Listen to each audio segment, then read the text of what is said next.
Evan Jager, welcome back to the Running Effect podcast. How are you doing this evening? Yeah, I'm good. I'm doing really well. Just kind of in a good place this season. It's one of my favorite times of the year, training wise. So a lot going on, a lot of changes. Just had a nice trip back in Chicago.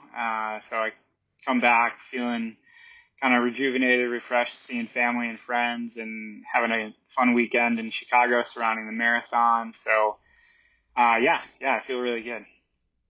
How rejuvenated are you? Maybe not because it's a long flight from Sweden to Chicago, which we'll get into in a minute. But so maybe rejuvenate is not the right word. But Yeah. how much does that build a fire underneath you going to something like a marathon weekend, specifically in your home state, and seeing literally thousands of people all chase after their own personal goals out on the streets of Chicago?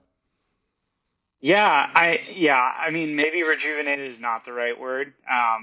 Like I've been back and forth between Sweden and Portland and Chicago now a ton. The last 6 weeks of my life has been just absolutely insane. But, it's just always good seeing family and really close friends and kind of being in your hometown. It's just like, it just kind of just fills your heart, and it just gives you all those good feels. I really enjoyed being back in Chicago. It was an awesome weekend, awesome marathon weekend. I was there on a little bit of Nike appearance, but mainly my dad was racing the hand cycle division, and it was like the first race of his life. So it was a pretty cool family experience. He absolutely crushed. And yeah, it was just a super, super cool experience, and we had a ton of fun. So Talking about some of the craziness of the past few weeks, you and your family moved to Sweden. If I'm not mistaken, I believe your wife is from there. And it's funny because, gosh, a few years ago, and I don't think it was my own podcast, I think it was someone else, because I grew up a big Evan Jager fan and would listen anytime I'd see on a podcast.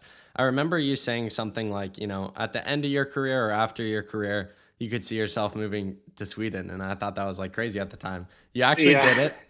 Take me behind this I mean, decision. it still feels a little crazy right now. Like it was kind of something that was always like in the back of our minds. We just, my wife especially, we felt like Sweden was just like a really, really good place to raise a family. There's just a lot that's kind of taken care of as far as like where your tax money goes, and kind of family planning stuff. Like you get really good maternity leave benefits, paternity leave benefits. You get like grandparents get like days off to take care of grandkids. And like daycare is really inexpensive. And there's just like a lot of stuff that we kind of had talked about that just it felt like it was almost too good to pass up, starting a family, to not live here, or at least try it. So, it's kind of always in the back of our minds as an option. And I think just having our 2-year-old daughter now, it just kind of, a lot of things it felt like it was the right decision to make. And, at least if nothing else, kind of a fun decision to make, try something new out for,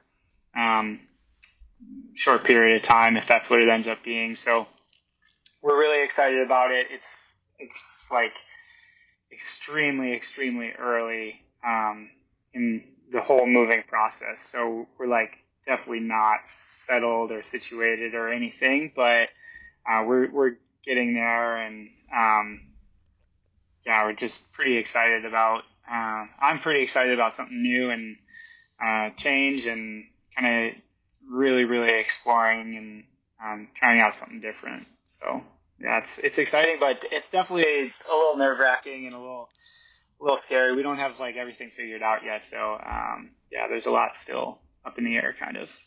Very general question, but one I'm curious about. What is the logistics of moving from a place like Portland to Sweden? How does that work with you? Do you have dual citizenship? And as someone who moved one state across when I was 7 years old, and that was a big Yeah. deal, what does Yeah. that look like? Do you sell all your stuff and buy new things? Do you fly it over? I'm just very curious. Yeah. Yeah, we decided to pretty much get rid of or sell all of our old stuff from Portland. We looked into it. It was going to be super expensive to get a shipping container and ship everything that we had, including some bigger stuff, tables, beds, that kind of stuff. Yeah, so we looked into it, and we everything we saw is just like everyone's just like, get rid of all your stuff and start over new. So that's what we decided to do. We kept like obviously a lot of clothes and some like personal mementos and some smaller things that we were just like attached to and didn't want to give up. So we kept those things, but pretty much moved everything over in suitcases on the airlines, and which was a pain.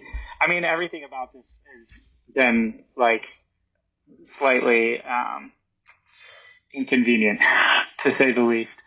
But it kind of just it's going to feel more like a fresh start and not bringing a ton of just stuff over with us. So we're kind of excited for kind of a clean slate and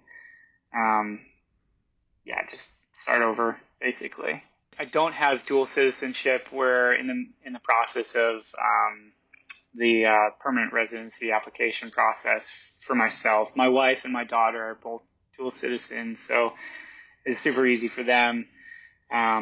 They're like in the system already. So yeah, it'll be a while till like I can incorporate myself into the normal system, but I am just like kind of depending on my wife right now. So but I still travel. I'm still planning on traveling enough with running that I don't think it's going to be that big of a deal for a little while. I think every single person listening right now, Evan, is holding their breath, maybe thinking this is an exit interview. Can you reassure them that you're not going anywhere just yet? No, it's not an exit interview yet. I felt like I was still so close this summer to making the team, and I know that there was a couple pretty big things that we could have done differently for a chunk of the year that I think kind of negatively affected me going into the trials, and we could have done differently and would have given myself a much better shot of making the team. And even with those decisions, like kind of the way things panned out, I still felt, I mean, I was fourth, so I was still pretty close to making the team. So, I didn't really feel like I left the trials and ended the season feeling like I don't have anything left to give, or I'm so far away from being where I would like to be competitively that it was a time to hang them up. So I definitely want to give it at least one more shot. And I'm kind of like, in some negotiations, talks with Nike right now to kind of figure out what that's going to look like over the upcoming future. So nothing's set in stone yet, but I'm hoping to, continue everything with Nike and Bowerman Track Club and continue running for at least one more year. And then I'm kind of just like playing it year by year at this point. So, I'm excited to give it one more shot this year and hopefully just be a little smarter about doing things and hopefully I can turn things around a little bit and have things play out the way I would like to. What do you feel like you would need to do in this next year, upcoming years, to walk away from the sport with peace?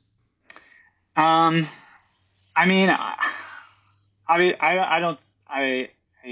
think it would be silly to assume I'm going to get back to like where I was at my best. So I feel like what I accomplished, like in the early middle stages of my career, I'm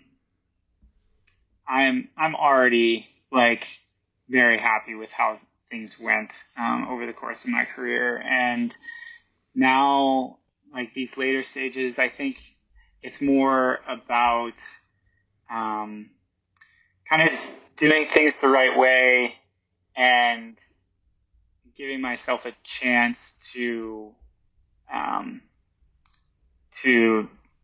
compete at the best level that I'm like capable of competing at this time in my career. And whereas like early on, I was willing to take like a few more risks, like pushing the envelope and really kind of maybe doing some stupid stuff in training and really getting after it to push my body and just reach that highest level possible. And now, like, obviously, like, I just can't do that day in and day out at this age. So I got to be a little bit smarter. But I think I can still set goals that are achievable for me at this point in my career. And I think I just want to make sure that I like stay within my means to get myself to that point and give myself a shot at, yes, I mean, still trying to achieve my goals, but they obviously just look a little different than earlier in my career.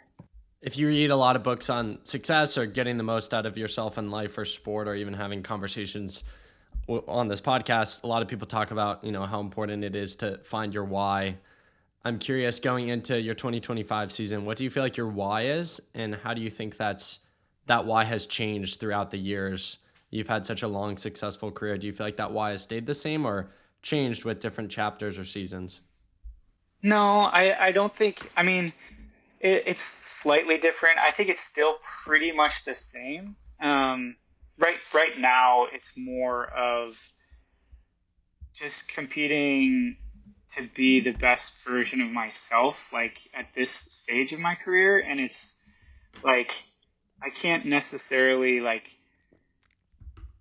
directly compare myself to other athletes because it's kind of like all athletes, I guess, because it's a little unrealistic to believe that I'm going to like go out and run sub-8 and win gold at, the global championship. Whereas like early in my career, it was still be the best version of me, but like I felt like the best version of me at that point in my career was to be the best person in the world. So, and I felt like that was realistic at that time. And I guess it's technically kind of the same. Like, it's still, I'm trying to be the best version of me, but I think I was a little more, I was able to like just compare myself to other people and like set my eyes on them. And it was more of like a direct competition between other people as opposed to like, I've had to take a step back and realize like I can't go into practice every day trying to like be the best guy in practice basically. And it's more just like kind of removing the ego a little bit more to do what's right for me like every single day. And by like kind of more focusing on myself, I'm able, I think, to get more out of myself than I would by trying to have that direct competition every single day. Because I think that I tried doing that for a few years, probably longer than I should have, and it just got me into trouble. So the last few years I've tried to just like kind of focus on myself and do things the right way and kind of let go of that ego a little bit more, at least for the day to day, and then just try to turn the ego up when you need to, you know. Totally. I know it sounds like there could be a possibility in reality where you run past 2025, but bringing this conversation back to where you started in Chicago, in the home state, right around where you grew up, the Last Dance Bulls, I'm sure you've seen that series. You kind of grew up in that area. For you, would you compare 2025? Is this the Last Dance Evan Jager season, or how do you view it? Yeah. Would it be, if you knew it was the last season too, would you find it hard to state that it's the last season? Most people never announce a retirement tour. They just announce, I'm retiring. Yeah. I kind of liked how Centro was able to do that this year. He kind of made it a point. It was just, I think it was a little clean because it was the Olympic year. And I think he knew he wanted to be done. So it makes it a little bit, I guess, more poetic to just do it that way. Whereas I really felt going into this past year, the Olympic year, I still felt good enough to where if things went my way, I could be competitive enough to make the team. And I kind of finished this year still feeling that way. So I don't know. For me, I just love doing this. So I think it would kind of feel wrong to say that this is officially my last year going into it, not really knowing how the season's going to go. And if things go really, really well, and I make improvements off of this past year, I know I would kind of think about doing it another year, but I would probably say that with 2026 being an off year, there's a good shot that this is my last year steepling, because I think it would be really hard to finish this year regardless of how it goes and continue to do 2 more years of the steeple to hold on for another global championship. I would be 38 at that point, and that just seems way too old to still be doing the steeple. So I think for me, most likely this will probably be my last year steepling. So yeah, I guess it does kind of feel a little bit like the Last Dance, but I don't have that finality of knowing 100% exactly how things are gonna go. Let's just state this: you're a freaking beast. You're 35. You'll be 36 before the outdoor season starts. Your birthday's in March, if I'm not mistaken. And most people who I would talk to on the podcast who are 35, specifically males, females seem to be killing it these days into their late 30s, which is awesome. They would probably be 5-6 years into some, finance job, or they'd be talking about the glory days. You're still getting after it, and there's still a lot I'm still talking about the glory days. That's true. There's still a lot of life and hope left. I'm so curious to pick your brain on this. What would you attribute your longevity in sport to? Not saying there haven't been setbacks, but if you look at your career on a graph, if I'm not mistaken, if memory is serving correctly, going pro out of high school, you started your career very early and you're lasting much longer than most people. You're kind of in your Aaron Rodgers era, still holding on. Take me through that. Yeah. It was 1 year after college that I went pro. So I did 1 year of college. It's definitely, I don't know. I think mainly the biggest thing is I just love running, honestly. And I think I have always just set the bar really high for myself. And I think continuing to have goals, and adjust those goals, but I feel regardless of where I've been at with like throughout my career. I feel like I've been able to set like a high bar, and it's obviously changed.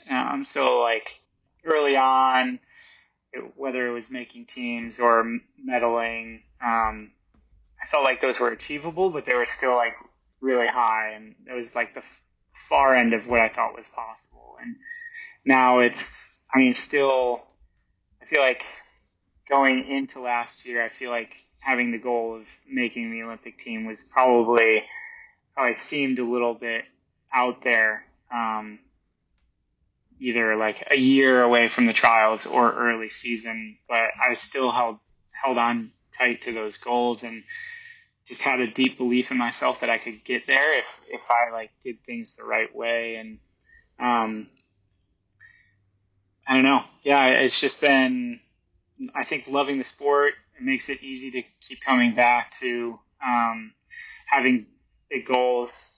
Obviously, it always helps. And then I think like the nature of like being on BTC like my whole career has been you bring in like new young guys every single year, and it just like it keeps you feeling like a little bit younger and a little bit fresher because you like I think it would feel completely different if I was surrounded by a bunch of 35-year-olds like at this point in my career, and it would feel a little, I think we would all be complaining a little bit more, just like, why are we doing this? Like everything hurts, like it's so hard. But when you have guys like coming fresh out of college and they're just so excited for every single day, it's a little infectious, and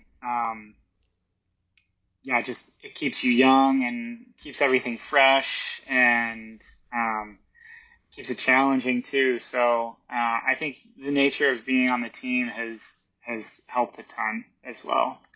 If I were to go back to that young version of Evan who just wanted to break 5 minutes in the mile to win a Ford Mustang from his father, and I Yeah. sat him down and told him your PRs, the fact that you'd win, an Olympic silver medal, take him through your career. What do you think he would have said, and how proud do you think he would have been of the current 35-year-old version of yourself and all that you've done within the sport?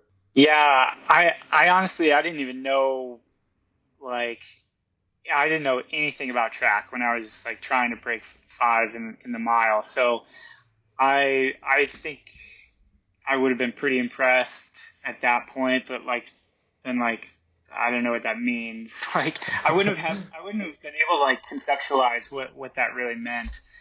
I I mean, without knowing too much about track, it was always my goal to just run professionally, because I just loved the like act of running, and it wasn't even so much like competing or working out. It was just like the feeling of running more than anything. So I think that's what I've enjoyed most about the sport. When things are feeling good, it's just like it's just like an addicting feeling for me. It's just like going out for a run, and it just feels right, basically. But yeah, I think if I had talked to, or you had told like my high school self, like that this is how things have gone, he would have been very happy, because that's pretty much, I mean, I think my career, the highs of my career have been like about what I thought I was capable of doing like in high school. Like those were my like biggest ultimate goals, were like Olympic medals. And I think like I always had the confidence, but like you just don't know how it's going to turn out. And so I would have been pretty stoked. Like, yeah. Which I mean, I still am. I love it. Have you, I know with people like yourself who win Olympic medals and chase after them for years and American records and world records and, being the best in the world, quite frankly, at what you do. I know a lot of those people find it hard to be proud of themselves because they're constantly chasing after the next thing. And, even if you break 8, it's like, well, then you want 750 and 740. And if you win Olympic Yeah. gold, this is the trap people like Jakob fall into. It's like, well, how do you win 3 in a row and 4 in a row and, Yeah. do Yeah. things that have never been done before? Have you found it hard to be proud of yourself within your career? And if so, what are some ways you've overcome that? Yeah, definitely.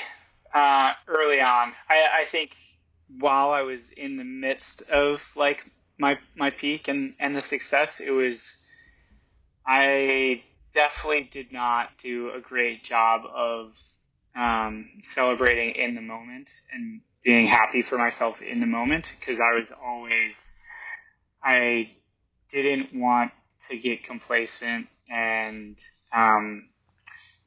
just be happy with where I was at. And I think setting a new goal is always like, it is important to like keep the motivation going. And so, yeah, I would pretty quickly like kind of start setting my sights on the next thing. And then also at the same time, those medals and fast times were often coming in the middle of the season. So you would never want to like kind of relax too much because you'd have another race coming up pretty soon. So I would always try to like switch the gears pretty quickly and frankly not celebrate too much, because like I would always have another goal within a week or two. So I do wish I had like enjoyed the moment a little bit more, and also like not been so hard on myself when things didn't go super well, because there was a point where it just made it hard to be happy, even having the level of success that I was having. I'd have a less than perfect race and just be pretty upset with myself, while like it was like on the outside it was still like a very good performance. So it definitely made it hard to enjoy the sport at times. But I think it's part of what kind of kept me motivated and kept me running at the level that I was running at. But I was, after like a couple years of like kind of being away from that level of like competitor, like I was able to kind of take a step back and kind of realize like I might not get back to that point again. And then I started kind of just being trying to be a little more proud of what I had done in my career. And obviously there's still things that eat at me, and I wish could have gone differently. But all in all, yeah, I'm definitely happy with how things have gone. A few responses ago, you were going into, that former version of yourself and how you just loved the feeling of running. And then a few responses before that in relation to this upcoming season, just your love of the pursuit of seeing what you can accomplish in sport. I think those are two attributes that, for the most part, you have control over and probably have contributed to your long, sustainable career. With this audience being generally younger, I think those are two things that way more people could instill in 2024 as we live in a world of, people just, I don't think, have the right intentions. They see someone like yourself with the Olympic silver medal, and that's why they, get into the sport of running. And then it's, it's either miserable or they just don't make it far. Can you speak to those two aspects and how anyone listening, whether you're 80 and run for fun or you're 10 and have ambitions of making the Olympics one day, how literally just enjoying the feelings that come with the activity of running and leaning into that will take you much further a lot of times than fixating on an outcome? Yeah, I think, a lot of people say it differently, like focusing on the process or being in the moment or that kind of thing. I think what it does is it makes it easy to like show up every single day and put the work in when you're enjoying yourself first and foremost. And that can be like just hanging out with the team, your training partners, friends in the sport. Like that's like an easy way to make it enjoyable. Kind of treating it like practice for the most part.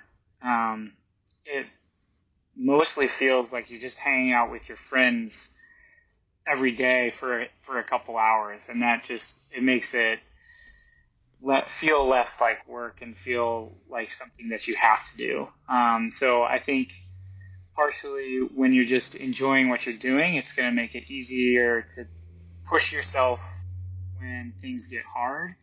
And on top of that, like if you're only focused on the end result, and if that end result is like a very, very big goal, anytime you're not achieving that, you're gonna essentially feel some level of failure. And so I think those little hits of like you get little hits of I think endorphins when you accomplish a goal that you've set out for yourself, even if it's very small.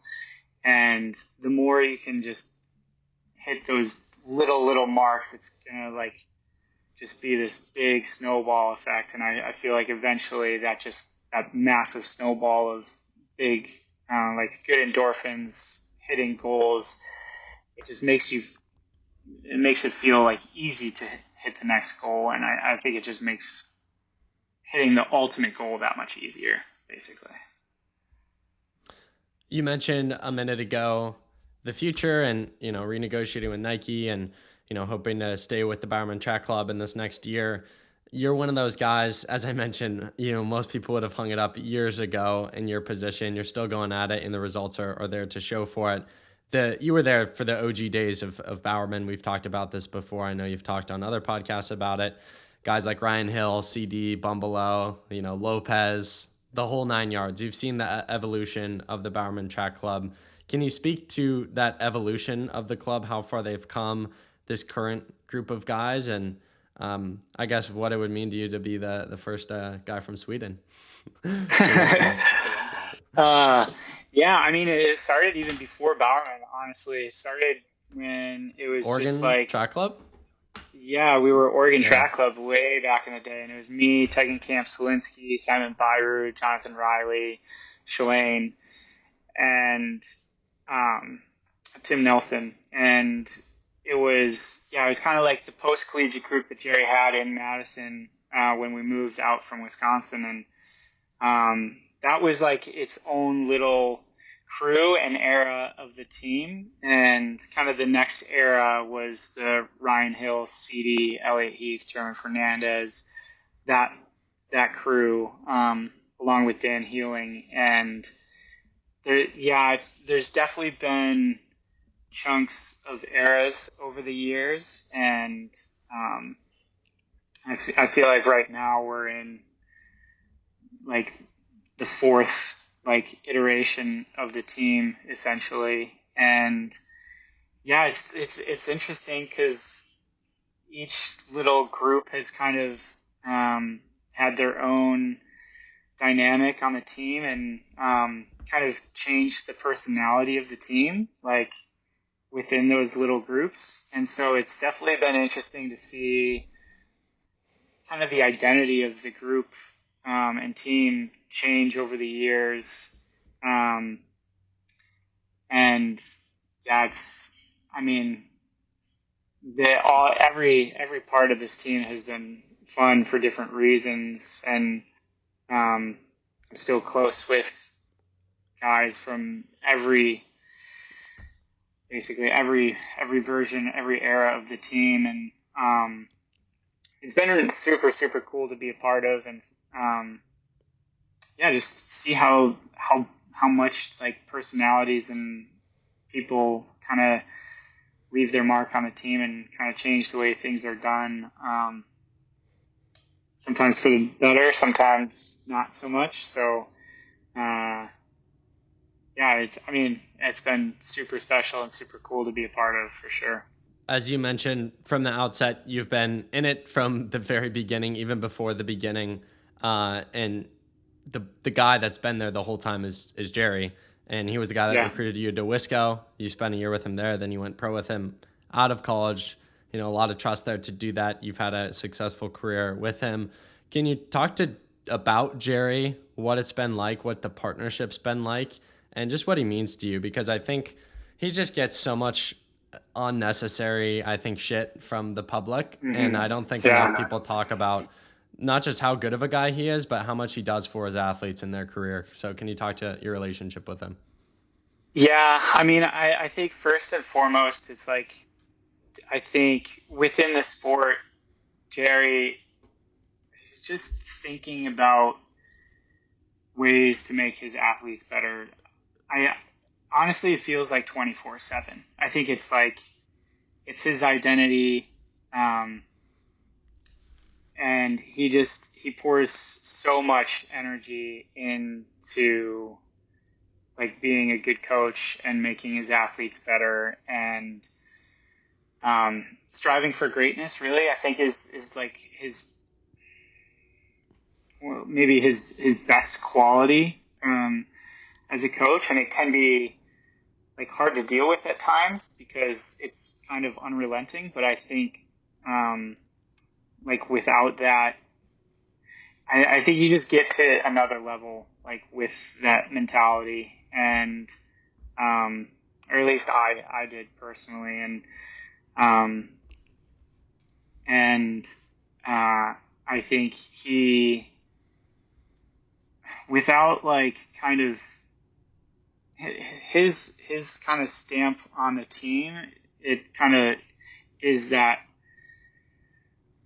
like kind of just that desire and that burning desire to just compete and be at the absolute top of the sport. And whether he like says it to you directly or not, you can feel it, and it's something that is, I think, hard to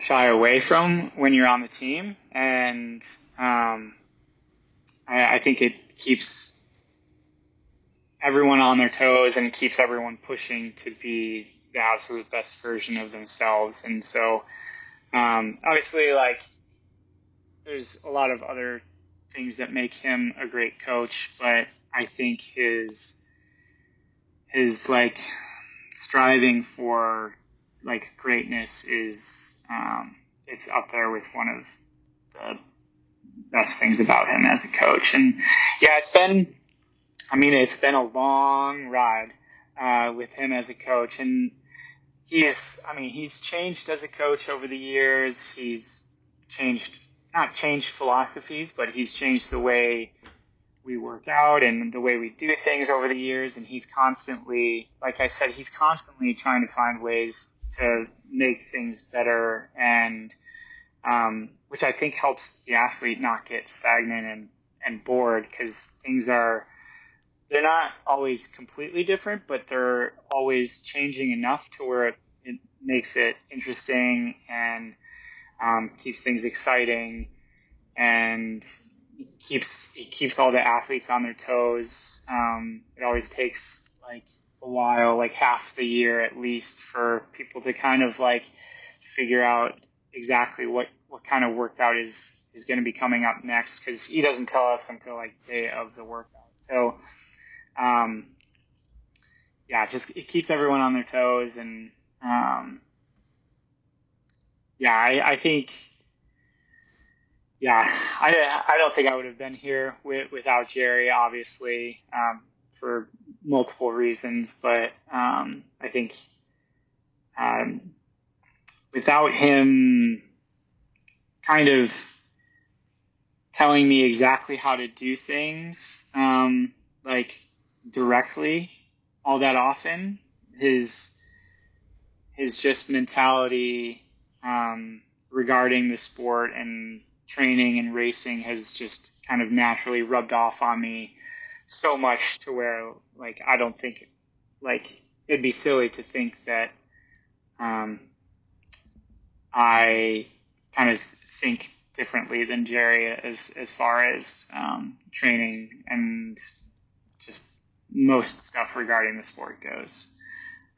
So yeah, he's had obviously a massive impact on me, and I mean, yeah, he's brought in some great athletes, and it's been incredible to work with everyone that he's brought onto the team and coached, and he's done a really good job of kind of finding the right personalities to be a part of this team to where, like, for the most part, the team meshes super, super well. And yeah, it makes it so much more enjoyable to just show up every day because everyone gets along really well. And yeah, it's been awesome. As we mentioned, you've been there the whole time of the track club being a thing. And with that, you've seen, Olympic medals, including your own, world championship medals, more U.S. championships than you or I could count, American records, world records, if we're counting COVID relays, which were legit. All of it, the whole 9 yards. What would you say about success, what it takes to get there in the sport of running, as someone who has both achieved it, but also seen so many of your friends and teammates be successful in the sport of running? What would you say it takes to someone listening to be great at the sport of running?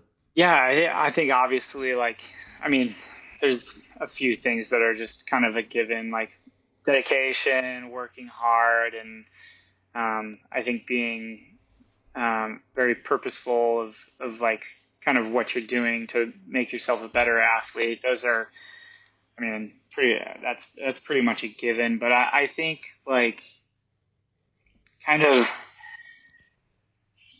I think believing that you're, like, at a certain level, like, takes you very far, and, like, having expectations of yourself. I think one of the things that has, like, been so great about the group is just, I think everyone feeds off of, like, success of another person. It makes it so much easier to, like, believe that you're capable of something great when someone that you train with every day has achieved something like that. And it makes it so much more believable and attainable in your mind. And if there's, like, any little thing that you can do in training that's, like, better than someone else that has, like, medaled, basically, you're automatically going to start thinking, oh, well, like, if I was in this situation, I can beat him, or I can beat her.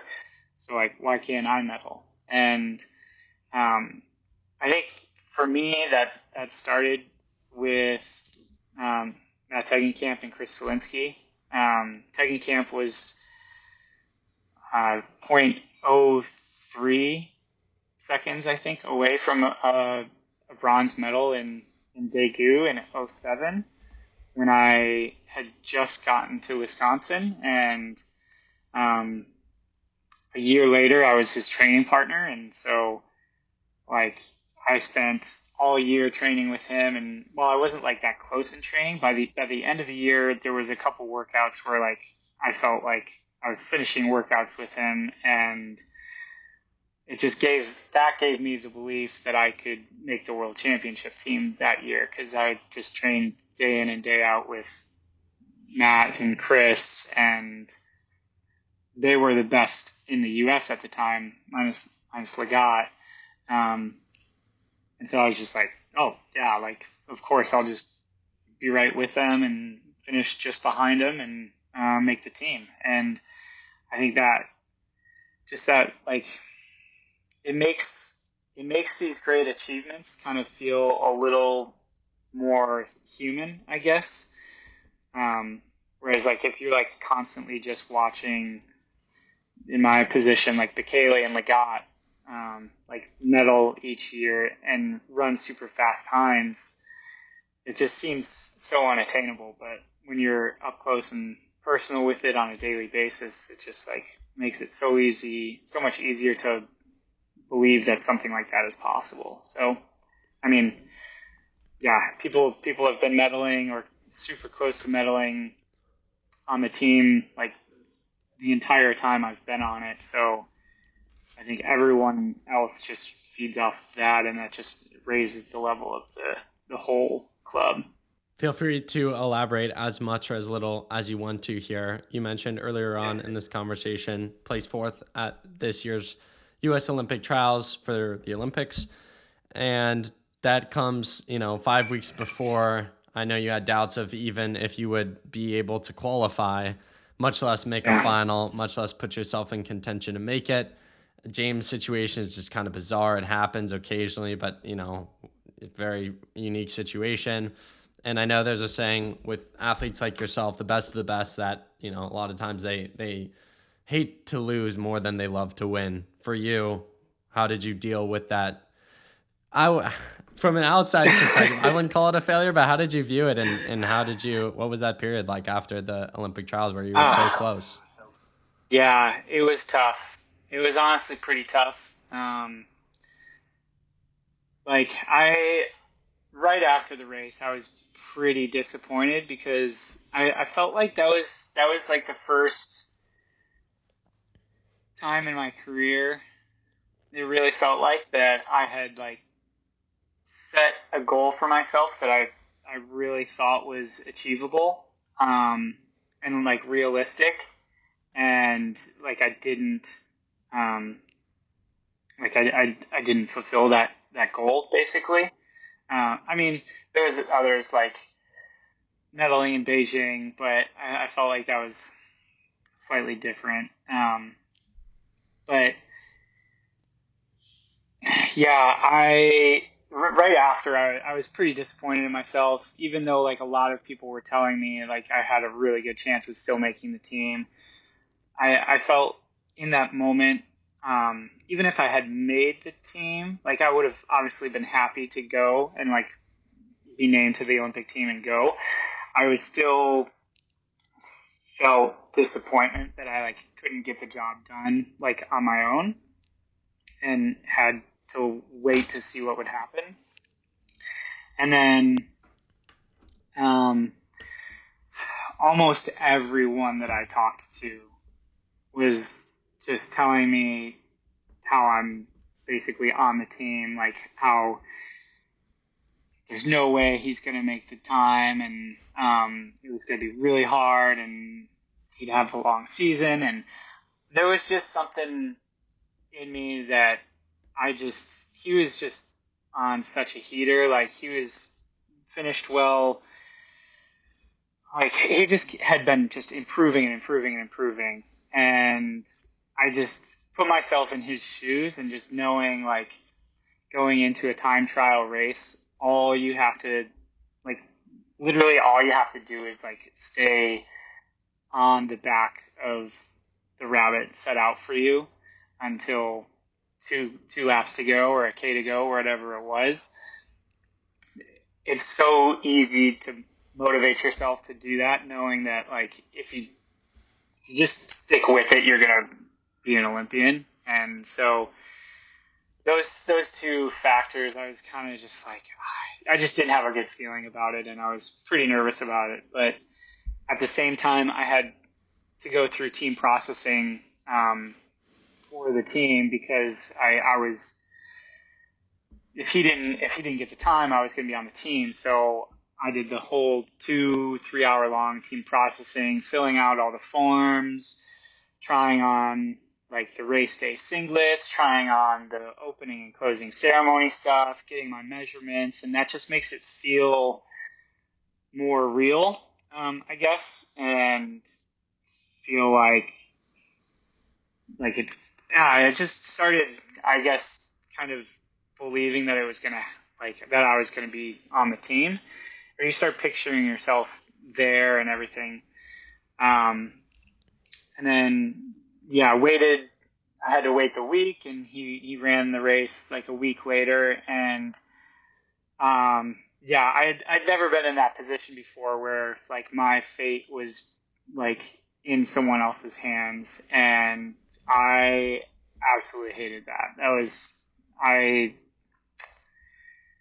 would never want to be in that position again. I think I would, yeah, obviously much rather have just finished fourth on the day and known that I wasn't going to be on the team instead of thinking I was going to be on the team and then watching an 8-minute long race. And just, I was pretty sure with 3 laps to go he was going to do it, and every 100 meters after that 1200 to go mark, my heart just sank more and more and more.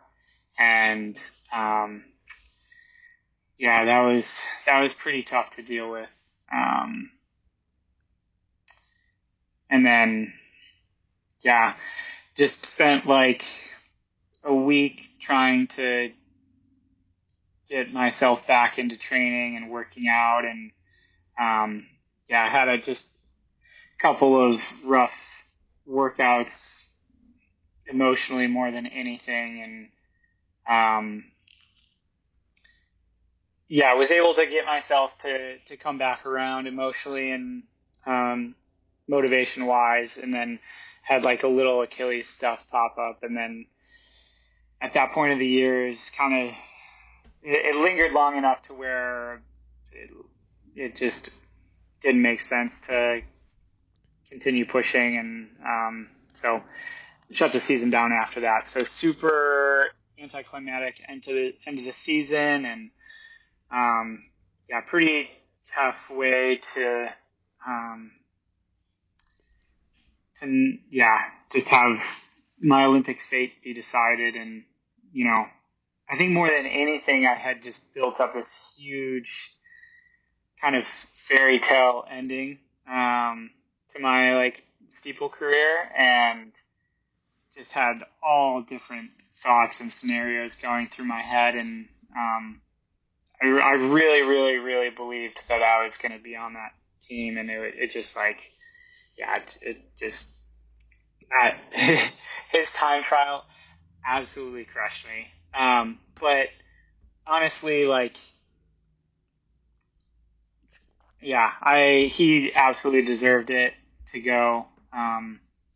He ran a great trials, and he hit the time. So I have nothing to complain about other than the fact that it just absolutely sucked. Whether it was this disappointment or another one, what were some ways in which you overcame that, got over it? And I'm kind of assuming you're part of a response here, but so maybe it's 2 questions if this isn't a response. But how much of a critical role does a support system play, specifically wife, coach, teammates, or even your daughter who knows you as dad and probably has no clue what running is at 2 years old? Yeah. For this one especially, it was kind of just didn't directly talk things through too much with people. It was kind of just I don't know, just I think distraction more than anything helped me. I went back up to Park City and just got back into training. I wanted to be back up there because Mo and Carissa were going to be up there, and I just knew that if I went back to Portland and tried training by myself for the remainder of the summer, it was just it was not going to go well. So, yeah, just being around other people, talked with Mo about it a little bit, and my wife, obviously, and that helped. But I think just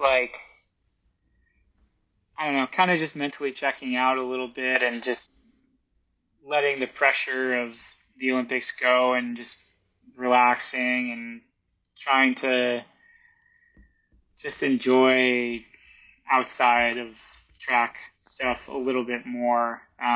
It just helps me. And then by the time that I decided to shut the season down, I had a friend's bachelor party, and so I went to that, and then we started the whole process of getting ready to move to Sweden. So kind of just like completely shifted mental focus and just tried to put it out of my mind and not think about it as much as I possibly could. I think it probably helped me a little bit that I had the Achilles stuff pop up, and I could kind of put competition and the sport like kind of behind me a little bit for a little while and not have to like go to track meets and talk to other people about not going to the Olympics and not making the team and that kind of thing. So, distraction for me more than anything helped. Looking ahead to next year, I'm sure you've started up fall training, getting some base mileage in, and I'm sure I've started to kind of dream and think about what's possible next year. What would you consider a successful 2025 to be and look like? I think partially is going to be just kind of training within myself, doing the right level of training for me, like the entire year. I think that's going to give me the best shot of being the fittest I can be, and in turn competing the best I can. But ultimately, I think just making the team is going to be goal number one. I'm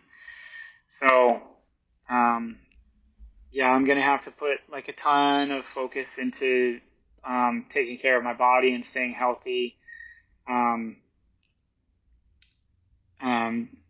And then also just making sure I'm like kind of training in that right zone and not overdoing things too often. And then, try to enjoy everything. And like, I'm going to have to put pressure on myself to make that team, but also not be like, have that pressure be like negative and have it weigh on me too much, and still try to enjoy everything. Have fun with the boys when I'm with them, and just enjoy everything about the sport, basically. Evan, always love our conversations. You're so raw and honest, and that always makes for such an incredible conversation. Closing us out here today, I've got a few questions on my mind, kind of rapid fire style, but we're still in conversation. So if you want to elaborate into longer responses, you go for it. First thing off the top of my head, and these are all, none of this is planned. I don't plan any questions. Going back, middle of the conversation, Ford Mustang got brought up, as it tends to be. Where is that present day, and will that ever make its way over to Sweden? I don't. It's at my parents' house in Illinois. I think it's kind of time to let go of it. So my dad's had like a guy stop by the house once or twice. He's interested in buying it, so there's a chance that we sell it. I don't think I'll bring it to Sweden. Not sure if it would pass emissions over here. I don't know what that looks like, and it probably cost more to ship it over here than what it's actually worth. So I don't know if we'll be doing that. So there's a chance that it gets sold somewhat soon, which would be would also be somewhat poetic if it gets sold next year, and next year is my last year like steepling or running professionally, and we'll see. But that's where that's at. Well, I got to ask you this, the business perspective, you should publicize this a little bit. I think there are some probably hardcore track fans that would boost the price, and there's Emma's college fund right there. Yeah, that's a good point. Yeah, maybe we should sell it online. Actually, we'll have to see. Anyone in the comments? There you go. Let us know if you're interested. Hit me up if you're interested, and we can give you some details on the car and some specifics and some pictures or something like that. I'll vet any potential buyers. Evan will sign the back. Evan will sign wherever on the car. Bidding starts at 2 million. We'll just gather crazy numbers. Okay, second question for you. In Sweden, if you do get dual citizenship, would you consider competing for Sweden? And how does that even work? No, I would never. No, I like love the fact that it's so hard to make the U.S. teams. Yeah, like as tough as it was to finish fourth and not make the team, like I think that's what makes the trials so great is like how cut and dry it is. There's no favoritism. No, I'm super proud to be able to compete for the U.S. and no, that's not something that's ever been a thought process for me. So yeah, I'll definitely finish my career competing for the U.S. Now that Evan Jager's in Sweden, your hair has always been a distinct mark of your career and you as a person. You're invading Mondo Duplantis territory. Who has the better hair of the two in the country? Mondo's got some pretty good hair right now. He's on like Vogue magazines and stuff, so I'm gonna have to give it to him. I know nothing about this situation, so apologies, Mondo. If you're listening, I still want you on the podcast, so don't let this affect your decision one day to come on. I'm not engaged. Never went through that process. You have been through that process, so I'm asking you here.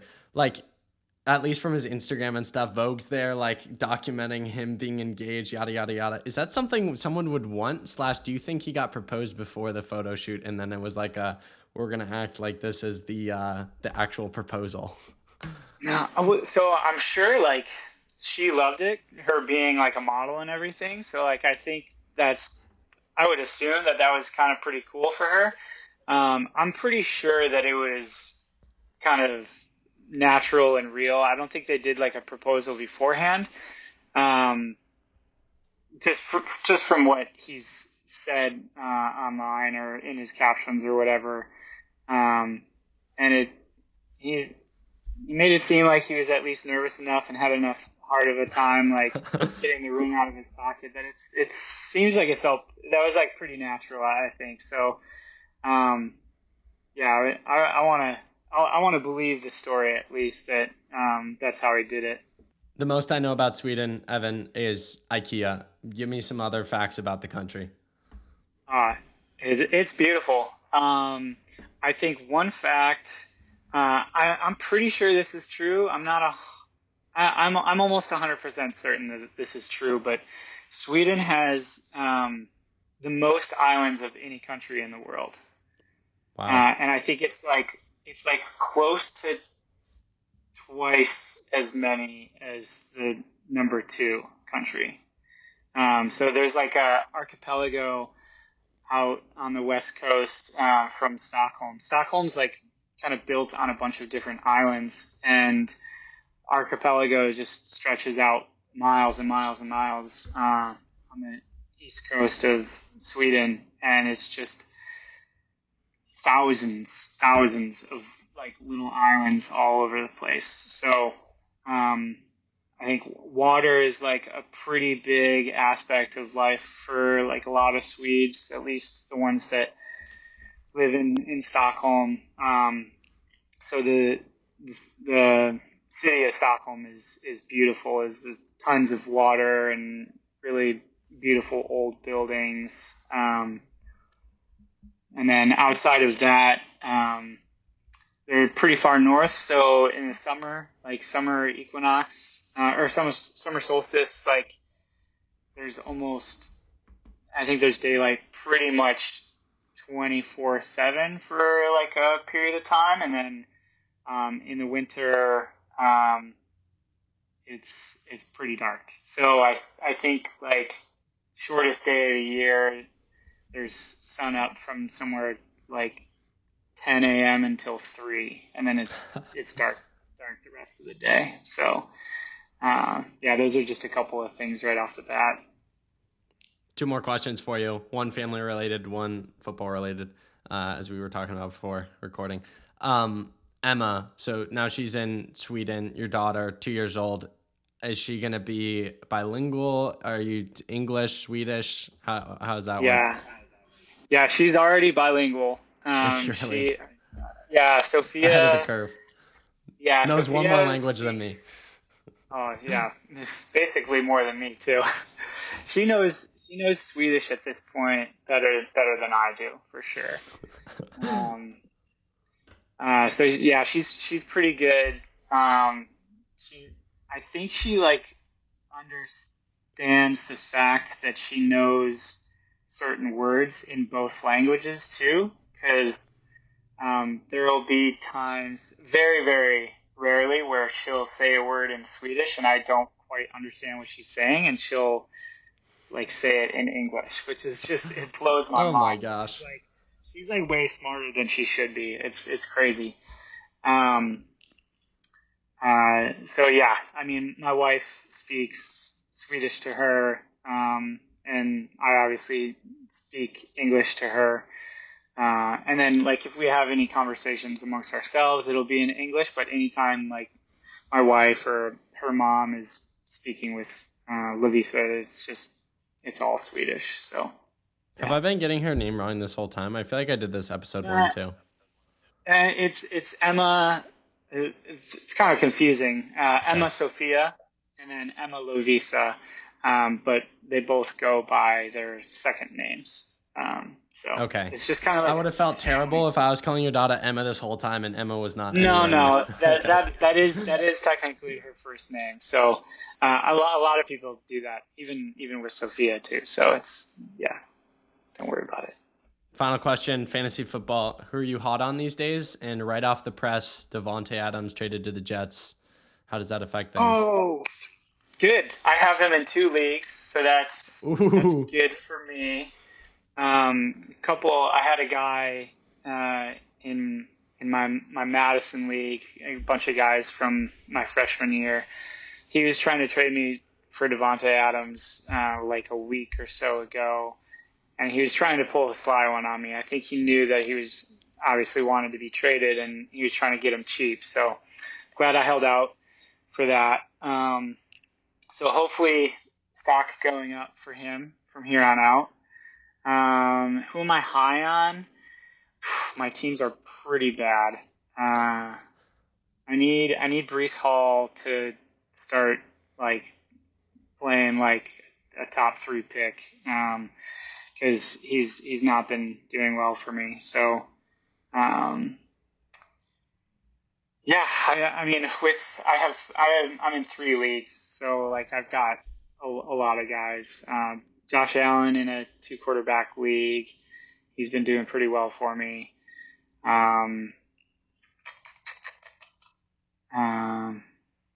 Yeah, and then pretty mediocre all the way around. But most excited about the Bears right now. So even if my fantasy teams are absolute trash, I've been having fun watching the Bears play well lately. So hopefully they can keep that up when we actually start playing some real teams, because we've had a pretty cupcake schedule so far. 2 notes for you. We'll limit this to a 1-minute debate because most people are probably listening to the. No, honestly, I love podcasts that turn into non-running stuff. So Yeah. But real quickly, so one, I'm a Packers fan, which I know clashes with the Bears thing. Oh no! Wait, you're not even from? Where are you? So my dad's from Wisconsin, so I was kind of raised a Packer fan. Okay. I have a cheesehead. If that makes you, I'm wearing green. I mean, come on. So Yeah. I feel like I'm a I pretty. just bought.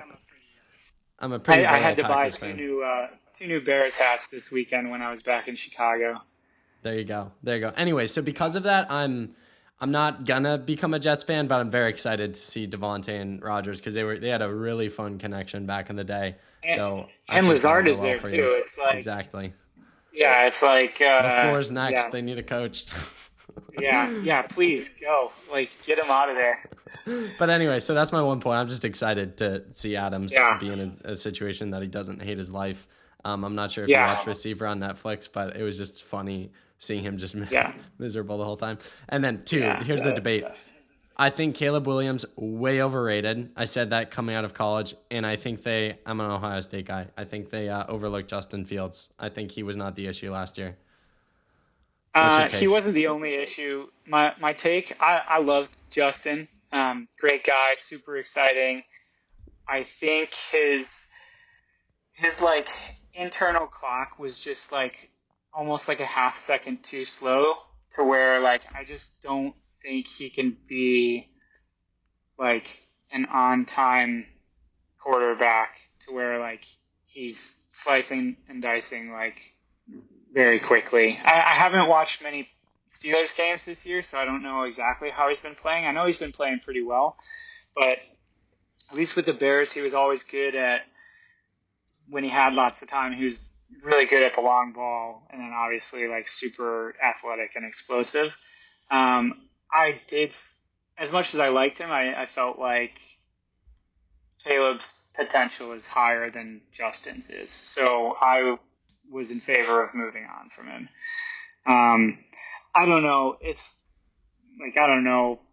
Nobody knows, honestly, if he's good enough, like generational Caleb, I'm speaking of, if he's like, generational talent and going to be one of the GOATs, obviously. Like, nobody knows that.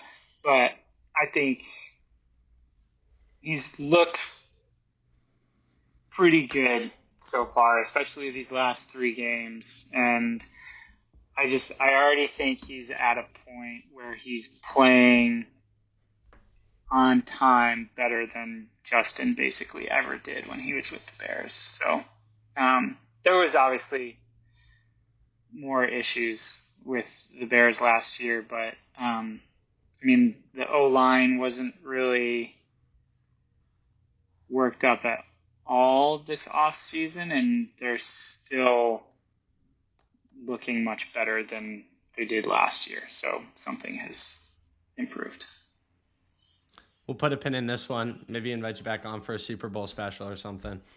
We'll have to do a podcast if all 4 NFC North teams make the playoffs, because it's going to be absolutely cutthroat the back end of the season, because it's looking pretty crazy right now. They're all too good. Yeah.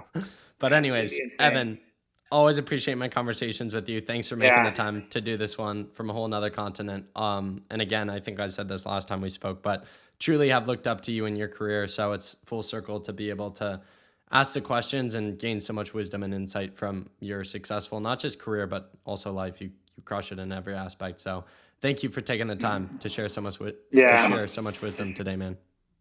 Yeah, of course. Anytime. I really enjoy our conversations too. So this was fun, and anytime you want to have me back on, just let me know. Even if it's just football, I'm here for it.